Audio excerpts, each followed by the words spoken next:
Prepara nuestro corazón, Señor, para vivir de acuerdo a tu voluntad. Mira que nosotros estamos deseosos de dibujar una sonrisa en tu rostro, de aceptación, de aprobación. Ayúdanos, buen Señor, a hacer siempre tu voluntad. Esta noche, Señor, presentamos ante ti las peticiones de oración, que son la confianza, la expresión de tus hijos por hacer tu voluntad. Quiero pedirte, Señor, que levantes al que está caído, sanes al que está enfermo, fortalezcas al débil, y en medio de tu pueblo, Señor, exista una alabanza que salga del corazón, Señor, porque tus obras son grandes. Esta noche, Señor, también queremos pedirte, entréganos tu palabra. Mira que nuestro corazón está deseoso por escucharte. A ti sea toda la gloria, a ti sea toda la alabanza, hoy y siempre, en Cristo Jesús. Amén y amén. ¿Cuántos dan un fuerte gloria a Dios, hermanos? Amén. Bendito sea el nombre del Señor, hermanos y hermanas. Bienvenidos a la casa del Señor. Quiero invitarles para que se pongan de pie. Vamos a abrir la Biblia. Lo vamos a hacer en el Evangelio de Juan. Es el libro de la Biblia que estamos estudiando los días martes. Y hace algunas semanas iniciamos el estudio del capítulo número 10. Hoy vamos a leer a partir del versículo número 10. Pues ahí dejamos pendiente la lectura. Evangelio de Juan, capítulo 10, versículo 10 en adelante, nos dice así la palabra del Señor: el ladrón no viene más que a robar, matar y destruir. Yo he venido para que tengan vida y la tengan en abundancia. Yo soy el buen pastor. El buen pastor da su vida por las ovejas. El asalariado no es el pastor, y a él no le pertenecen las ovejas. Cuando ve que el lobo se acerca, abandona las ovejas y huye. Entonces el lobo ataca al rebaño y lo dispersa. Y ese hombre huye porque siendo asalariado no le importan las ovejas. Yo soy el buen pastor. Conozco a mis ovejas y ellas me conocen a mí. Así como el Padre me conoce a mí y yo lo conozco a él y doy mi vida por las ovejas, tengo otras ovejas que no son de este redil y también a ellas debo traerlas. Así ellas escucharán mi voz y habrá un solo rebaño y un solo pastor. Por eso me ama el Padre, porque entrego mi vida para volver a recibirla.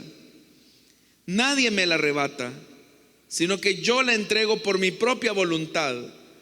Tengo autoridad para entregarla y tengo también autoridad para volver a recibirla.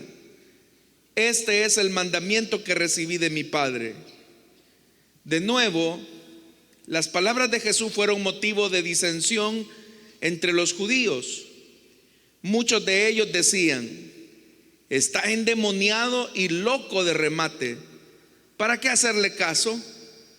Pero otros opinaban: estas palabras no son de un endemoniado.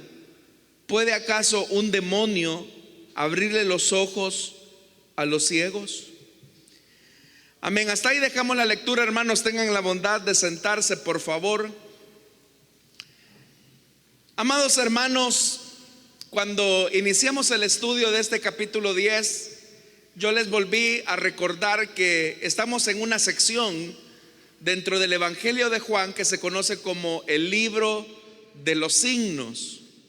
Y se llama así el libro de los signos porque el Evangelio de Juan ha escogido 7 signos que nosotros popularmente conocemos como milagros, con el fin de señalarnos un mensaje específico que el evangelista quiere revelarnos.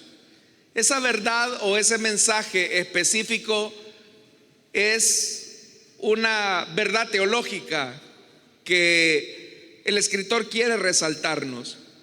Pero al llegar a este capítulo 10, yo les decía a ustedes que esta sección del libro de los signos se caracteriza por mirar hacia atrás, es decir, lo que ya pasó atrás, lo que ya se nos narró, y mirar hacia adelante como un anticipo de lo que va a suceder a continuación de ese relato.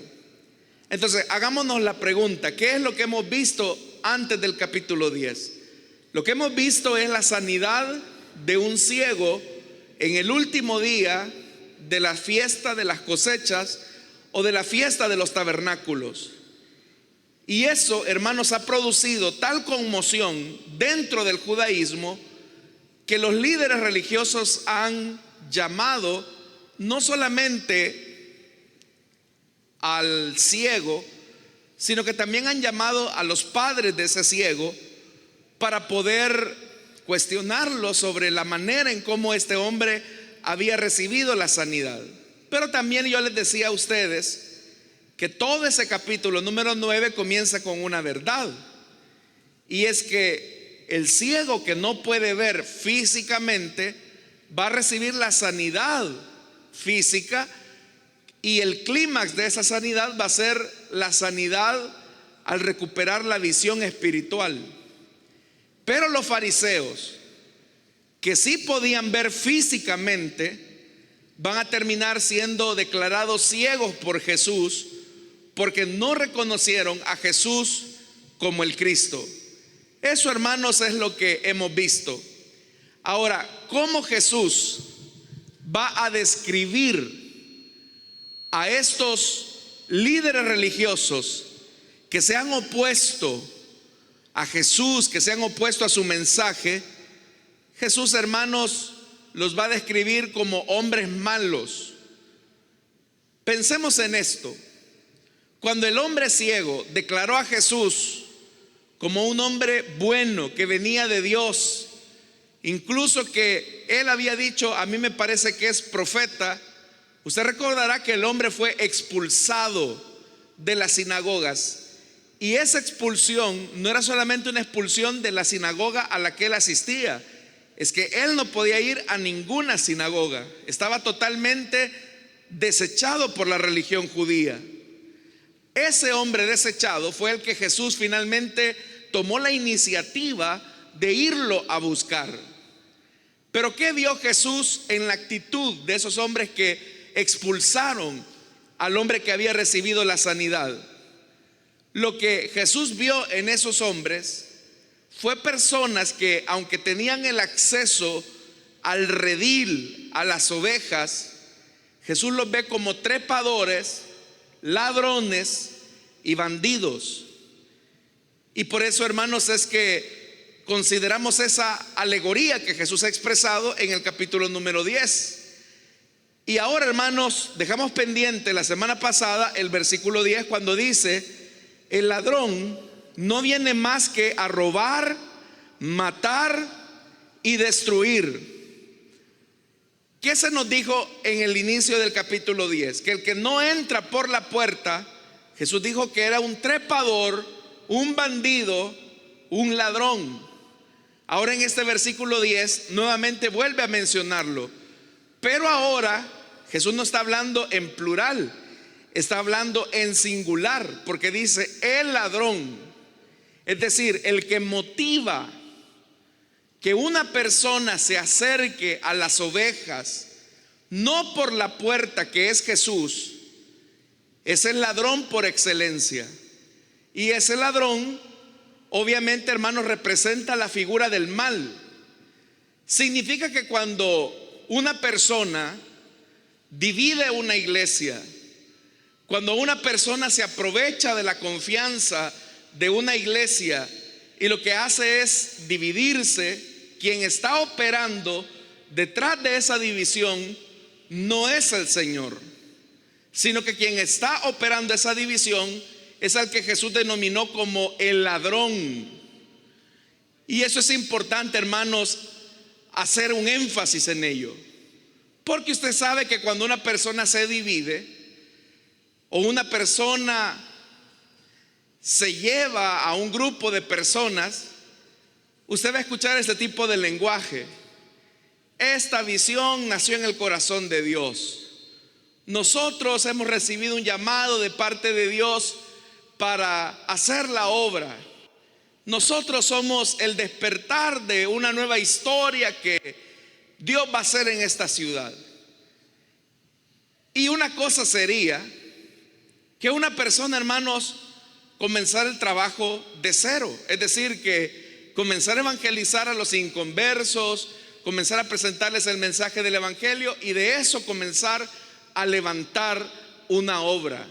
Pero cuando una persona lo que hace es mentir, es engañar, es seducir, es tratar la manera de mostrar como cierta astucia o viveza para, por decirlo así, dormir a un grupo de personas y dividir la iglesia, quien está detrás de esos impulsos no es el Señor, sino que es el ladrón que viene para robar, hermanos y hermanas. Cuando hicimos la consideración de los primeros versículos del capítulo 10, yo le decía que solo hay una forma en la que una persona puede acercarse al redil de Jesús, a las ovejas de Jesús, y es que entre por la puerta, y esa puerta Jesús mismo dijo que era Él mismo. Entonces la única manera en que una persona puede acercarse al redil es a través de Jesús. Y hacíamos referencia como por ejemplo en el caso de Pedro, que dice la Biblia que después de que Pedro había traicionado o había negado más bien al maestro, Jesús se le acercó y le preguntó: Pedro, ¿me amas? Y usted conoce la respuesta de Pedro: sí, Señor, tú lo sabes, tú sabes que te amo. Entonces la respuesta inmediata del maestro ante lo que Pedro había dicho fue: apacienta mis corderos. Pero note eso, es Jesús el que le está permitiendo a Pedro que se acerque a la grey del Señor. Es Jesús el que le está permitiendo a Pedro volver a acercarse como un ayudante del príncipe de los pastores. Significa que acercarnos al redil por otro medio que no sea el de la puerta, que es Cristo, solamente puede tener una causa de origen, y es que el ladrón está incitando a dividir las ovejas de Cristo. Por eso dice: el ladrón no viene más que, número uno, a robar. ¿Quiénes son los que roban? Aquellos que roban parte de las ovejas del Señor. ¿Y cómo lo hacen? Lo hacen a través de las divisiones, que era precisamente lo que los fariseos habían hecho hacia Jesús. Cualquiera que se atreva a declarar que Jesús es el Mesías será expulsado de las sinagogas. Y con eso lo que estaban haciendo era dividir la grey del Señor, porque ya había gente que estaba viendo en Jesús al Mesías, al Hijo de Dios. Pero cuando el ladrón roba, dice que también mata. Esa palabra, matar, tiene que ver, hermanos, con el hecho de buscar la muerte de la persona o de la oveja que se ha robado. Fíjese esto: aquel ladrón que roba ovejas, vamos a decirlo así, las está matando espiritualmente. Las comienza a matar espiritualmente al punto que la vida de esa persona comienza a languidecer, comienza a quebrarse, comienza a enfermarse, porque no está siendo nutrido por la palabra. Usted sabe que muchas veces cuando una persona se divide del cuerpo de Cristo, la persona que logra persuadir a un grupo lo hace, hermanos, sembrando cizaña, lo hace sembrando discordia, lo hace sembrando murmuraciones. Entonces estas personas, como decimos popularmente, comienzan a sudar calentura ajena. Y entonces aquellos que veían quizás con agrado la iglesia, veían con agrado a los hermanos, de repente su corazón ha absorbido tanto rencor, ha absorbido tanto odio, tanto resentimiento, que comienzan también ellos con el mismo espíritu, con la misma actitud, y no se están dando cuenta que espiritualmente se están muriendo. Note esto: cuando usted está sembrado en un lugar, o cuando usted permanece en un lugar donde lo que se predica es la palabra de Dios, donde lo que no importa es quién lo está haciendo mejor, donde no se busca el protagonismo, ahí usted se siente nutrido espiritualmente. Pero cuando desde el púlpito, por ejemplo, se comienzan a decir cosas como: aquellos de allá, miren hermanos, gracias a Dios que nos salimos de ese lugar donde estábamos, ahí nos estábamos muriendo espiritualmente, ahí no había palabra de Dios, ahí no había amor, ahí todo era feo. Y las personas comienzan a tragar eso y a tragar eso, están tragando el veneno, menos palabra de Dios. Yo recuerdo, hermanos, que como esto de las divisiones no es nuevo en realidad. Divisiones han habido muchas veces en la iglesia, pero normalmente el que divide al cuerpo de Cristo lo hace así, lo hace con veneno. Que allá en la iglesia no lo atienden, que allá en la iglesia no hay amor, que ahora que vamos a comenzar nosotros, ya van a ver, hermanos, yo sí los voy a atender. Van a ver que las cosas serán distintas. Pero la gente comienza a morir espiritualmente. ¿Y cuál es el objetivo final? Lo que dice el verso 10, que finalmente dice que el ladrón destruye. Entonces vea, primero roba. ¿Cómo roba el ladrón? Sembrando discordia, sembrando división, sembrando murmuración. ¿Cómo mata el ladrón? Ya cuando las ha sacado del redil, cuando se ha trepado, cuando no ha cruzado la puerta que es Cristo, las comienza a matar espiritualmente. Y las mata espiritualmente desde lo que él llama predicación. Y no es predicación, es veneno en realidad. Las mata espiritualmente. Pero ¿cuál es el efecto de eso? Que finalmente los termina destruyendo. Y eso, hermanos, lo hemos visto en repetidas ocasiones. Pero vean lo que hace el buen pastor. Dice el versículo 10: yo he venido para que tengan vida y la tengan en abundancia. Ve el contraste con Jesús. Jesús no le quita la vida a las ovejas, es todo lo contrario. Él les da vida. Y no solamente les da vida, sino que esa vida la tienen en abundancia. Contrario al ladrón.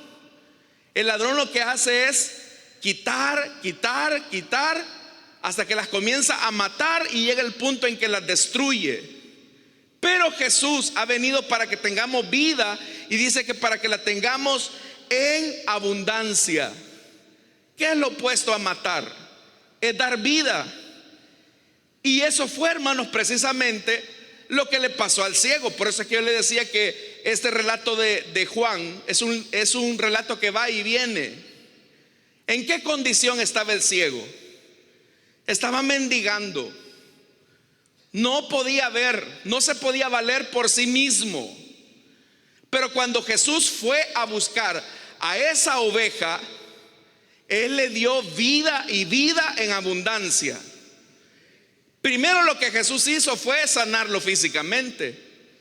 Y al sanarlo físicamente, ese hombre ya podía valerse por sí mismo. Ese hombre podía trabajar. Ese hombre podía independizarse. Ya no iba a andar mendigando la miseria de los hombres. Ahora es un hombre que podía valerse completamente por sí mismo.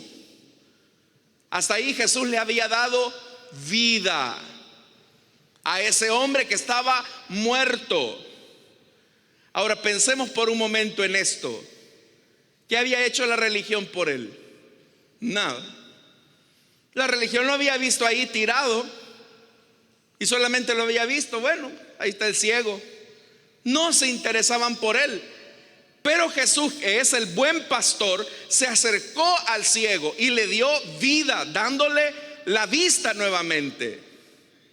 Pero la vida plena para ese ciego llegó cuando Jesús finalmente se le reveló como el Hijo de Dios, el Cordero de Dios que quita el pecado del mundo. Entonces vea cómo la vida plena Jesús se la dio a ese hombre, de tal manera que ese hombre no solamente fue libre de su ceguera física, sino que fue libre de la peor de todas las cegueras que pueden existir en el mundo, y es la ceguera espiritual. Nosotros ahora, hermanos y hermanas, también hemos recibido la vida de Dios. Antes usted desperdiciaba el dinero en vicios, en mujeres, tenía el hogar arruinado, perdía los empleos. Antes usted dependía, hermanos, de drogas para sentirse bien. Pero el día en que Jesús le perdonó sus pecados, hermano, hoy su vida ha cambiado. Pero no solamente su vida ha cambiado, sino que Jesús le ha dado vida plena, porque tiene promesas eternas que el Señor está listo para cumplir en usted. Él nos ha dado completamente esa vida. Entonces el versículo 11 dice: yo soy el buen pastor. Y es cierto, hermanos. Hagamos un recuento hasta acá. Vea esto, dice el 11: yo soy el buen pastor. Pero aquí viene algo escandaloso. El buen pastor da su vida por las ovejas. Note esto. Hasta este punto Jesús lo que ha dicho es: miren, la única forma de acercarse a mis ovejas es que lo hagan a través de mí. Si ustedes no se acercan a las ovejas a través de mí, es porque trepan el muro, y al treparse el muro roban las ovejas y son unos ladrones de ovejas, las destruyen. Lo otro que hemos visto hasta este momento es la relación muy cercana de Jesús con sus ovejas. Dice la Biblia que Jesús conoce, el buen pastor conoce a sus ovejas. Ellas oyen su voz y le obedecen, le siguen. Jesús ha declarado también, hasta acá lo hemos visto, ser la puerta segura. Y es la puerta por la que entran las ovejas, y eso significa salvación. También hemos visto hasta acá, como recientemente lo acabamos de señalar, que Jesús, lejos de quitarle vida a las ovejas para su propio beneficio, Él ha venido para que tengan vida y la tengan en plenitud. Hasta este punto, el servicio de Jesús, el ministerio como pastor de Jesús es sorprendente, es inigualable, porque nos habla de un nivel de entrega y de compromiso que tiene Jesús hacia sus ovejas. Y uno diría, hasta este punto ya Jesús no se puede elevar más. ¿Cómo no?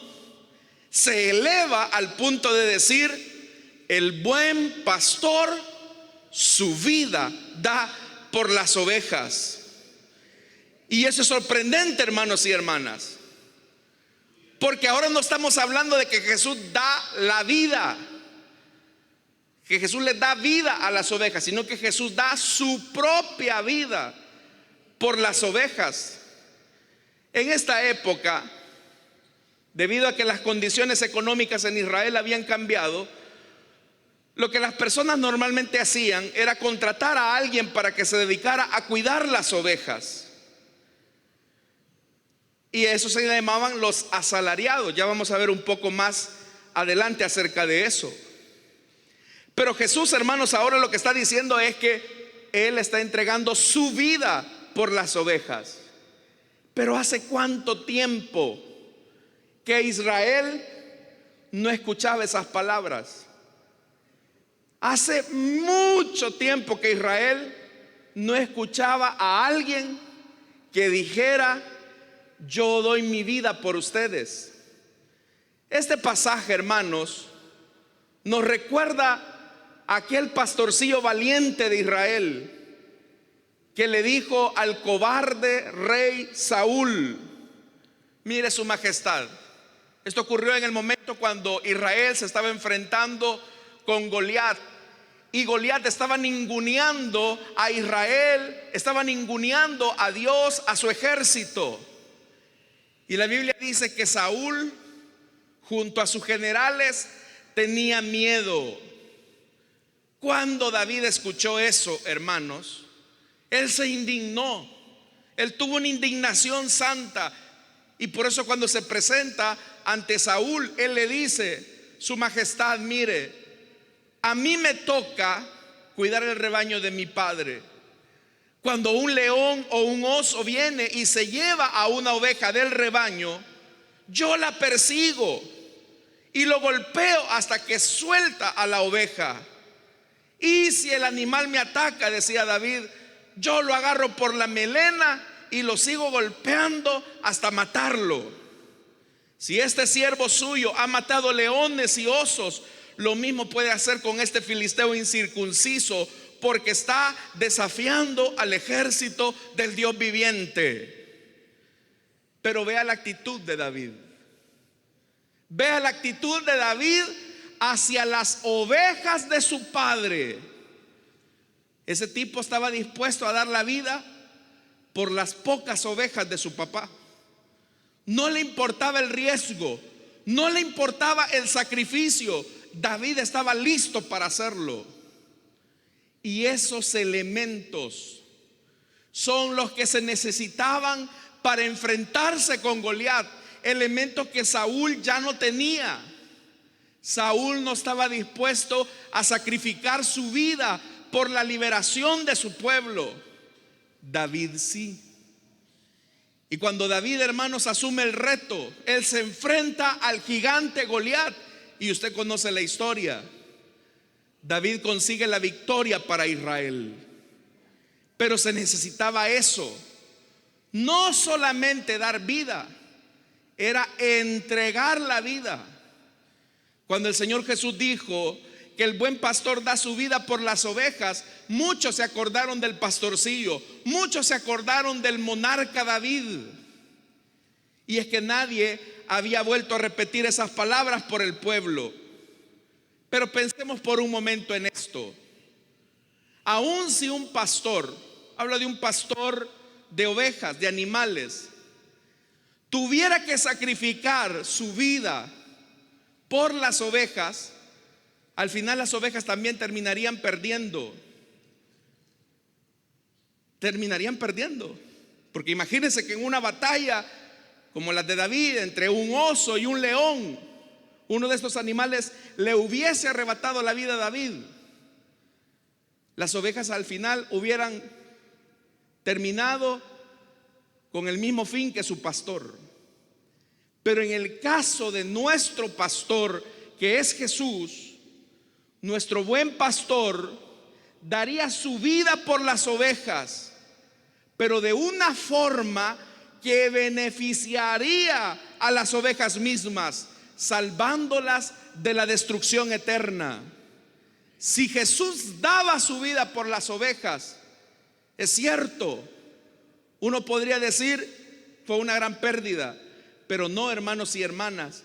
Por el hecho de que Jesús dio su vida por nosotros, ahora nosotros hemos alcanzado el perdón de nuestros pecados, la expiación y la propiciación ante el Dios que nos ha declarado justos para gloria del Padre.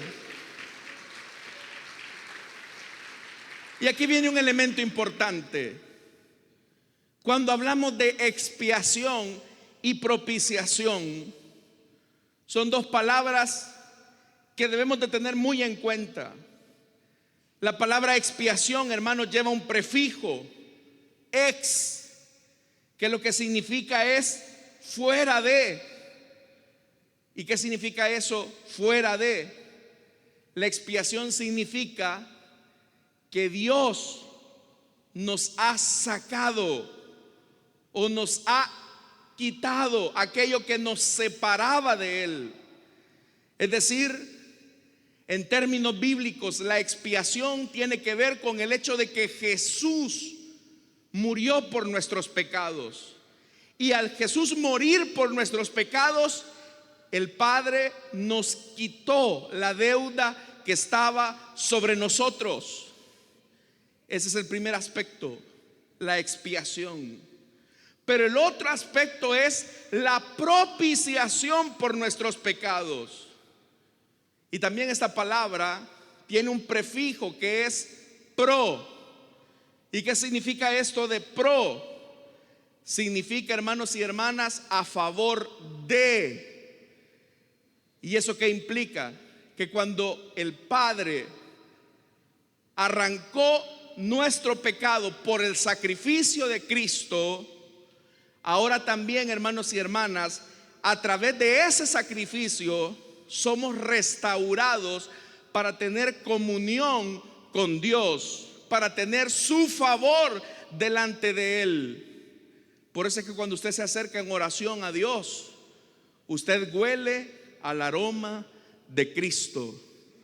Usted ha sido declarado pueblo santo, y no porque sea buena gente, sino porque los méritos de Cristo ahora están en su vida, hermanos y hermanas. Gracias a que el buen pastor su vida da por las ovejas. Amén. Por eso es muy profundo lo que esa palabra nos está diciendo. Pero ahora Jesús contrasta y dice en el verso 12: el asalariado no es el pastor, y a él no le pertenecen las ovejas. Cuando ve el lobo se acerca, abandona las ovejas y huye. Entonces el lobo ataca el rebaño y lo dispersa. Entonces vea cuántas amenazas tiene el redil del Señor. La primera amenaza Jesús ya la mencionó, son los trepadores. Esa gente que se acercan al redil queriéndose ganar la confianza de la gente, tratando la manera de meterles cosas. Los divisionistas son un peligro para la iglesia. El otro peligro son los asalariados. ¿Y cuál es el problema de los asalariados? Que los asalariados no tienen un compromiso con las ovejas. Simplemente ven a las ovejas por su propio interés. Ya le dije, en esta época era muy usual personas que se dedicaban al cuidado de las ovejas de otras personas. En realidad en Israel casi nadie quería ser pastor. No era una profesión tan atractiva. Pero el problema de los asalariados es que los asalariados no corren riesgos. Los asalariados no dan su vida por las ovejas, porque como más adelante lo vamos a ver, las ovejas no le pertenecen. Hermanos y hermanas, el ministerio siempre va a demandar un riesgo. Siempre ser ministro va a demandar un riesgo. Y en eso se va a definir quiénes son asalariados y quienes de verdad son ayudantes del príncipe de los pastores, quienes de verdad han asumido el llamado al ministerio. Hace algunos años atrás, una gran iglesia en los Estados Unidos tenía un pastor, su pastor principal, que él ya estaba a punto de jubilarse y había entrado con una serie de enfermedades. Lo que le quiero decir, hermanos, es que la junta directiva de esa iglesia tomó la decisión de jubilar al pastor. Pero ahora venía la pregunta: ¿quién se va a hacer cargo de la iglesia? ¿Quién va a estar al frente de la iglesia? Entonces esa junta directiva comenzó a hacer una evaluación y determinó que dentro de la iglesia no había nadie indicado para hacerse cargo de ese ministerio. Entonces iban a buscar a un pastor fuera de la iglesia, fuera de la organización. Y efectivamente así lo hicieron. Colocaron un anuncio en el periódico o buscaron currículums, perfiles de personas que se hicieran cargo de la iglesia. Y obviamente, hermanos, la directiva lo que estaba buscando era que tuviera licenciaturas en teología, maestrías, doctorados, experiencia, que tuviera algunos conocimientos de consejería bíblica o de psicología, elementos humanos. Finalmente escogieron al mejor candidato y lo pusieron al frente de la iglesia. Y obviamente este hombre llegó al frente de la iglesia, en una iglesia que ya estaba caminando, que estaba, hermanos y hermanas, en buenas condiciones. Pero vino la pandemia, y usted sabe que la pandemia puso en aprietos a todas las iglesias del mundo. La gente no se podía reunir, la gente no asistía, y eso, hermanos, asfixió económicamente a todas las iglesias. Es decir, la pandemia no solamente afectó la economía de la sociedad, afectó también la economía de la iglesia. ¿Y sabe qué hizo ese pastor que comenzó a sentir la presión económica de esa iglesia, de ese ministerio grande? ¿Sabe lo que hizo? Renunció, no soportó. ¿Por qué renunció? Por lo que dijo Jesús, porque era un asalariado. Abandonó las ovejas porque era un asalariado, porque la iglesia ya no le pudo cubrir ni suplir su salario, y por eso se dio a la fuga. Cuando nosotros, hermanos, pasamos esa situación acá en la iglesia, porque fue bien tenso, usted sabe, tenemos un compromiso bancario que la iglesia estaba pagando. No, la iglesia no se estaba reuniendo, los ingresos cesaron.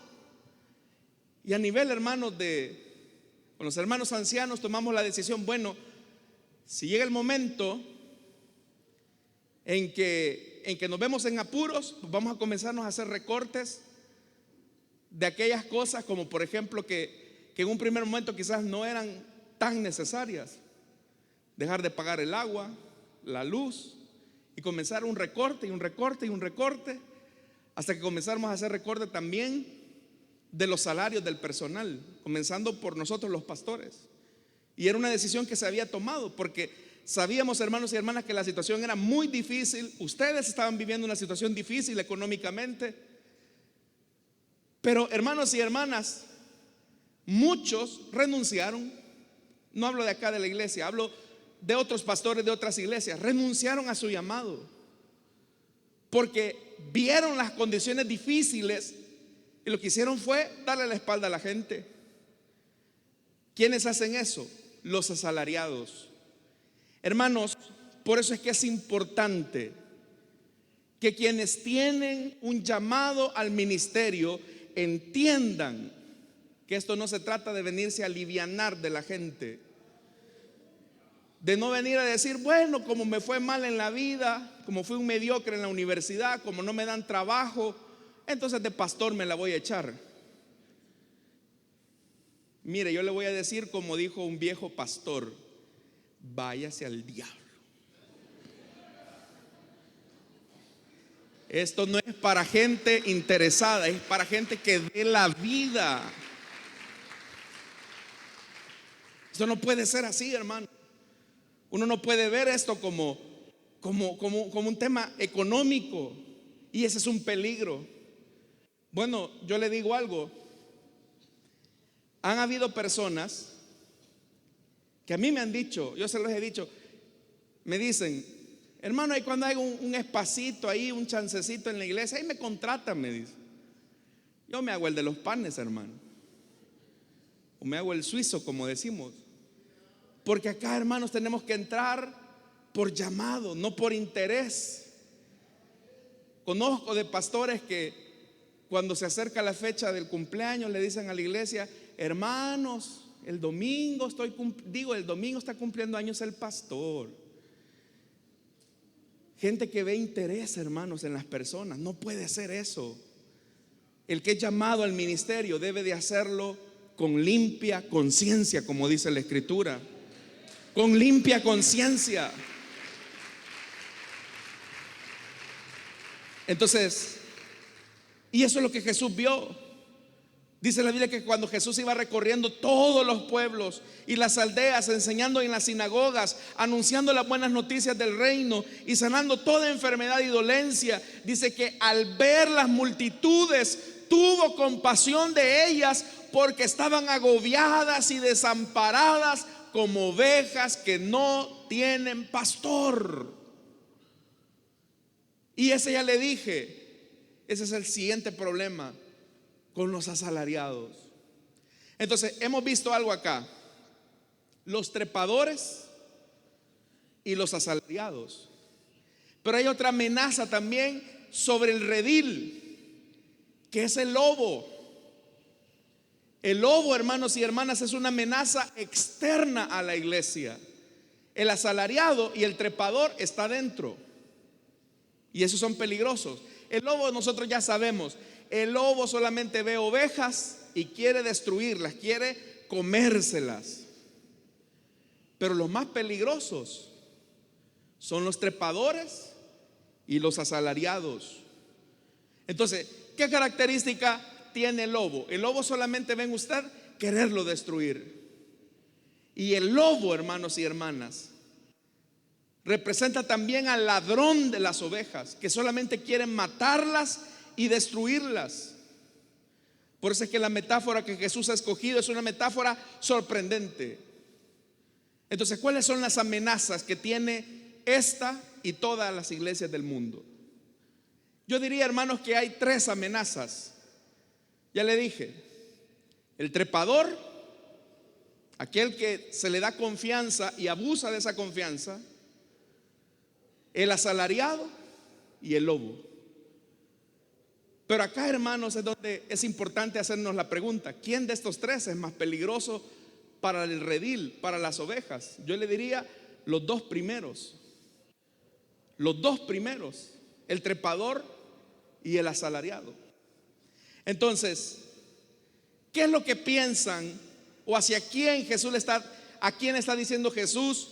Trepador, asalariado. ¿A quién? A los fariseos, a los líderes religiosos, hermanos. Pensemos por un momento en esto.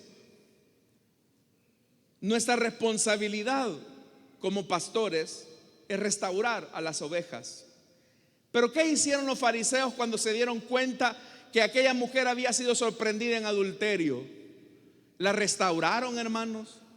¿Trataron la manera de ver cómo ella se reponía de su crisis? ¿Qué fue lo que hicieron? La arrastraron para que la apedrearan. Frente a la caída de la mujer adúltera, esos malos pastores prefirieron la muerte y la condenación de ella. ¿Qué hacían estos malos pastores o estos asalariados con las viudas y los huérfanos? Jesús dijo que las saqueaban. Saqueaban la casa de los huérfanos y de las viudas frente al pueblo con sus ofrendas y sus diezmos. ¿Qué hacían estos malos pastores a los que Jesús ha identificado como asalariados? Cuando Jesús fue al templo, Jesús dijo: ustedes han hecho de esta casa una cueva ¿de qué? De ladrones. Así Jesús veía a los líderes de su época, porque había gente que solamente extorsionaba a la gente. Ya les he dicho, hermanos, que había una red de corrupción en el templo, porque todos los negocios le pertenecían al sumo sacerdote y su familia. Era una red de extorsión. Pensemos en otra cosa. ¿Se acuerdan, hermanos, cuando Judas, por el remordimiento, toma las piezas de plata y va frente al Sanedrín, frente a los líderes religiosos de la época? Y él les dice: yo he entregado sangre inocente. ¿Sabe qué le respondieron estos líderes espirituales? ¿Y a nosotros qué nos importa eso? Ese es problema tuyo. Y esa respuesta hizo que ese hombre se quitara la vida. Entonces ve, hermanos, por eso es que Jesús está encendiendo el fuego y les está diciendo: asalariados, trepadores, ladrones. Porque ese era el comportamiento de los religiosos frente a la sanidad del hombre ciego. Ellos tuvieron que haberse regocijado, porque finalmente ese hombre iba a salir de su miseria. Ya no iba a andar mendigando, sino que ahora iba a tener un trabajo independiente. Pero ¿sabe cuál es el problema? Verso 13, hablando de los asalariados, dice: ese hombre huye porque es un asalariado. Y aquí viene lo importante: no le importan las ovejas. No le importan. Yo no sé, hermanos, si usted ha oído esta frase como: si se van 10 de la iglesia, 20 van a venir. Sí, ¿cómo no? Hermanos, cada oveja para Jesús cuenta. Si no, preguntémosle a Jesús cuando contó aquel relato de la oveja perdida. Tenía 100, llevó 99 al redil, le hacía falta una. ¿Qué hizo el buen pastor? Dijo: tengo 99, aquí se van a poner a tener crías y ahí voy a recuperar la que se perdió. ¿Hizo eso el pastor? ¿Qué hizo? Resguardó las 99 y fue por la única oveja. Por eso es que la Biblia dice que Jesús es nuestro buen pastor, hermanos. Él siempre va detrás de nosotros. Dice el versículo 14: yo soy el buen pastor, conozco a mis ovejas y ellas me conocen a mí, así como el Padre me conoce y yo lo conozco y doy mi vida por las ovejas. Note que aquí hay una repetición enfática que ya la encontramos en el versículo número 11. Pero ¿qué es lo que está diciendo Jesús? Miren, distingan una diferencia. Yo soy el buen pastor porque los conozco. Los fariseos son unos extraños. Los fariseos son unos asalariados. Los fariseos son unos trepadores. Jesús conoce el nombre de cada oveja. Jesús no nos ve a nosotros, hermanos, como un número. Usted no es un número. Usted no es un número en un reporte. Usted es una oveja del redil del buen pastor. ¿Y sabe qué es lo importante? Que Jesús lo conoce a cada uno de ustedes por nombre. Por nombre. Nos conoce por nombre. Sabe cuál es nuestra necesidad. Aquellos hombres se interesaban en el ciego solamente porque su reputación caía en descrédito. A ellos no les interesaba ni cómo se llamaba el hombre. Hermanos, ¿cuántos años ese hombre pasó tirado ahí en esa calle? Y los fariseos nunca se acercaron a él. Pero no vaya a ser que Jesús lo hubiera sanado, lo hubiese restaurado, que eso ya ponía en declive su negocio. Por eso es que Jesús los llama a ellos asalariados. Y dice el versículo 16: tengo otras ovejas que no son de este redil, y también a ellas debo traerlas. Así ellas escucharán mi voz. Y ve lo que dice: y habrá un solo rebaño y un solo pastor. No todas las ovejas pertenecen a Israel. El buen pastor también tenía ovejas en Guatemala, en México, en Perú, en Chile, y también tenía ovejas en El Salvador, de las cuales ahora nosotros formamos parte, hermanos. Con eso Jesús abre la frontera. Y ahora Jesús está diciendo que nosotros somos parte de su redil. Pero mire las características, son iguales. Escucharán mi voz. ¿Cuántos hemos escuchado la voz de nuestro buen pastor? Y lo seguimos. Versículo 17: por eso me ama el Padre, porque entrego mi vida para volver a recibirla. Nadie me la arrebata, sino que yo la entrego por mi propia voluntad. Tengo autoridad para entregarla y tengo también autoridad para volver a recibirla. Jesús está diciendo: miren, yo ya sé que ustedes me quieren matar, porque las obras de su padre, el diablo, quieren hacer, pero ustedes a mí no me van a quitar la vida. Yo voy a dar mi vida por estas ovejas, y yo pongo mi vida y tengo el poder para volverla a tomar. Por eso yo le decía a usted hace un momento, Jesús entrega su vida, pero eso, lejos de perjudicarnos, nos benefició, porque con su bendita muerte, hermanos, ahora nosotros hemos sido librados de la muerte eterna. No sé si se alegra usted por eso. Entonces nadie le ha quitado la vida al maestro. La gente dice: los romanos lo mataron, los judíos lo traicionaron. Esos solamente fueron los instrumentos. Pero Jesús tiene poder, autoridad para poner su vida. Pero hay algo interesante en este pasaje, en el verso 18. Vea lo que dice: tengo autoridad para entregarla y tengo también autoridad para volver a recibirla. Vea que se repite 2 veces la palabra autoridad. Jesús tiene autoridad. Pero dice el verso 18 en la parte final: este es el mandamiento que recibí de mi Padre.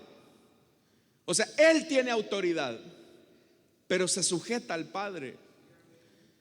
Hijo, es necesario que tú mueras y des tu vida por estas tus ovejas, por estas ovejas que están en El Salvador, en una ciudad casi desconocida llamada Santa Ana. ¿Vas a dar la vida por ellos? Sí, Padre. Yo voy a dar mi vida por José, por Roberto, por María, por Patricia, por Laura, por Jonathan. Yo voy a dar mi vida por todos ellos, y lo voy a hacer porque tengo autoridad para hacerlo y porque me sujeto a tu voluntad, Padre. Así lo ha hecho el Señor. Y dice el 19: de nuevo las palabras de Jesús fueron motivo de disensión entre los judíos. Y vea, aquí nuevamente se dividen los grupos. Muchos de ellos decían: está endemoniado y loco de remate, ¿para qué hacerle caso? Estos que estaban hablando así eran los religiosos, los fariseos. ¿Y para qué le vamos a hacer caso? Eran bobos.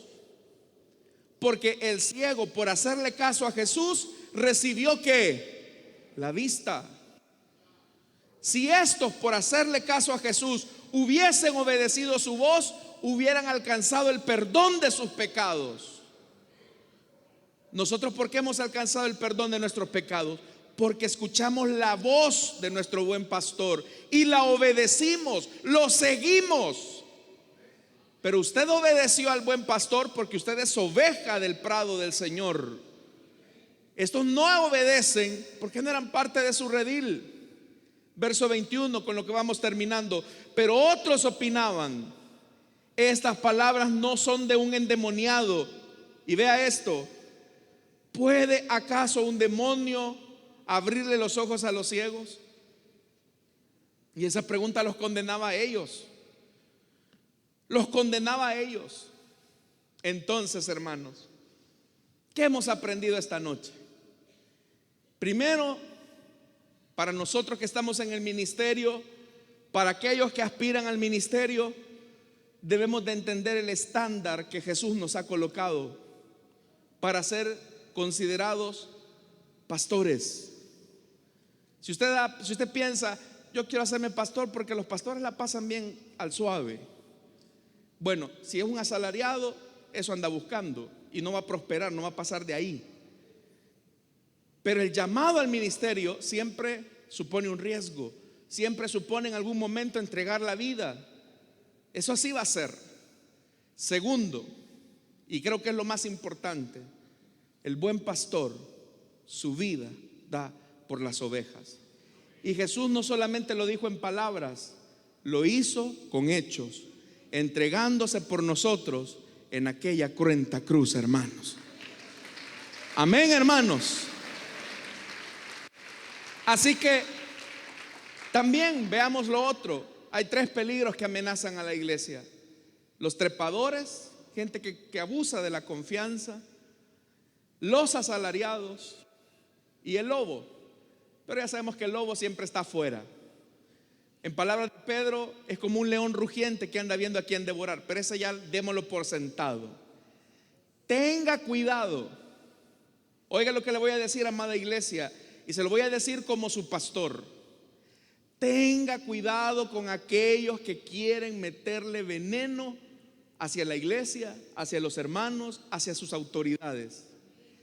Distinga que quien está detrás de ellos no es el Señor, sino que quien está detrás de ellos es el ladrón que solamente ha venido para matar, robar y destruir. Hay gente, hermanos, que cuando uno los escucha, a uno rápido le quita la paz. Comienzan a decir una de cosas, hermanos, a veces cosas que ni les consta, mentiras a veces. Y esa gente, hermanos, tápese los oídos, porque andan los trepadores. Aquí han habido trepadores y también los asalariados. ¿Y quiénes son aquellos? Aquellos que andan viendo y ver qué le saco a este, ver qué le saco a ella. Que Dios nos libre, hermanos, de ver a las personas como mercancías. Ustedes valen la preciosa sangre del Cordero de Dios que quita el pecado del mundo. Amén, hermanos.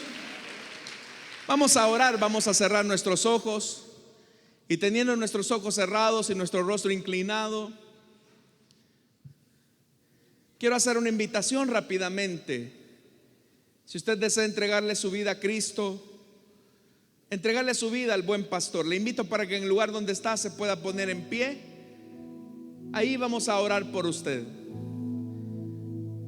Si usted quiere entregarle su vida a Cristo o desea reconciliarse, póngase en pie. Vamos a orar por usted. Ahí habrá un hermano, una hermana que le va a conducir hasta la plataforma para que juntos oremos al Señor. Jesús dio su vida por usted. Jesús no solamente le dijo de palabras que lo amaba, Jesús se entregó por usted. Jesús dio la vida por usted. Y como dice la Escritura, si hubiese alguien que entregue su vida por alguien bueno, pues eso sería algo loable. Pero que alguien entregue su vida por alguien malo, eso es sorprendente. Y Jesús, hermanos, murió por nosotros que éramos malos. ¿Habrá alguien que quiera entregarle su vida a Cristo o que quiera reconciliarse? Póngase en pie o levante su mano. Ahí vamos a orar. ¿Habrá alguien que quiera entregarle su vida a Cristo o quiera reconciliarse? Póngase en pie. Venga, quiero orar por usted. ¿Usted quiere entregarle su vida a Cristo o desea reconciliarse? Póngase en pie. Hay un hermano, va a orar por usted. ¿Habrá alguien que quiera entregarle su vida a Jesús o desea reconciliarse? Póngase en pie o levante su mano. Queremos orar por usted. No importa lo que usted haya hecho, la sangre de Cristo tiene el poder de limpiar sus pecados.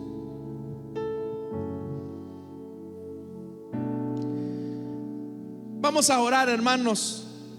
Pero si en lo que estoy orando hay alguien que quiera entregarle su vida a Cristo, póngase en pie, levante su mano.